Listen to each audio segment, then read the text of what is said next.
So let's transition. Let's talk about the business today. What's stayed the same? What's changed? Ross, tell us a little about the business today. What's new? I would say a lot of things are new, and philosophically, nothing's changed. What we represent, what we stand for, what we're about, the core of who we are and the work we do, nothing's changed. It's about building high performance teams. It's about building awesome cultures where people get up in the morning and they're excited to go to work there. It's about coaching and developing a person to become a better version of themselves and watching that growth. That is high.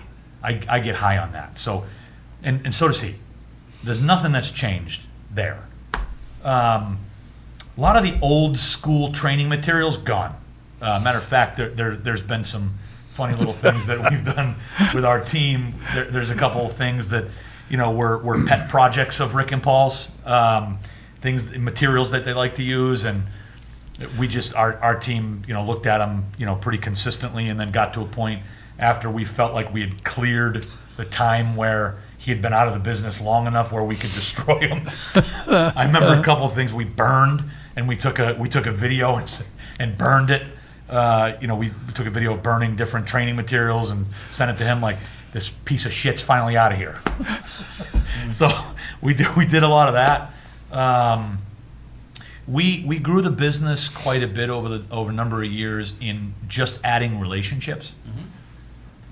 And for me, it didn't work.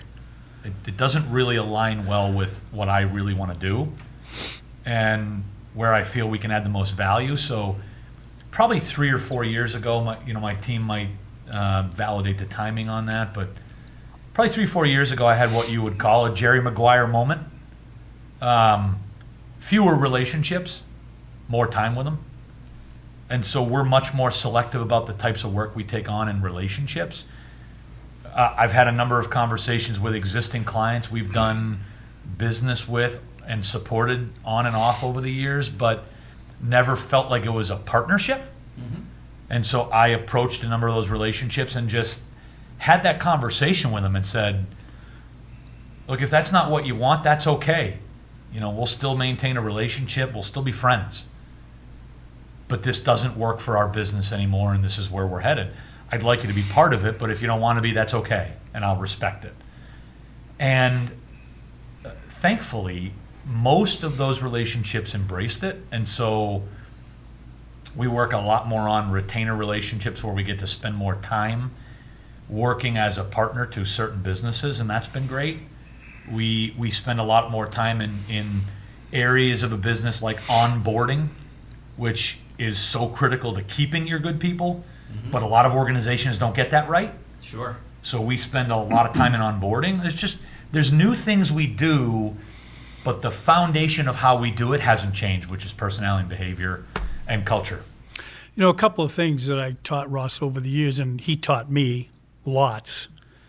I think the foundation that I gave him regarding the business was the core of Giombetti Associates and its success was built on the platform of performance dynamics.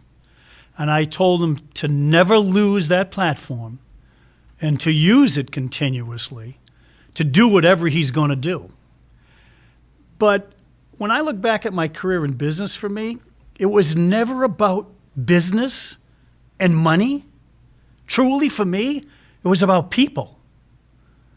So one of the things I taught Ross is that the behavioral instrument that you use affects people's lives dramatically, exponentially. You change people's lives through the forum and platform of performance dynamics to take it seriously. And it wasn't about making money for businesses. That didn't turn me on. What turned me on was people, making them better, developing world-class leaders.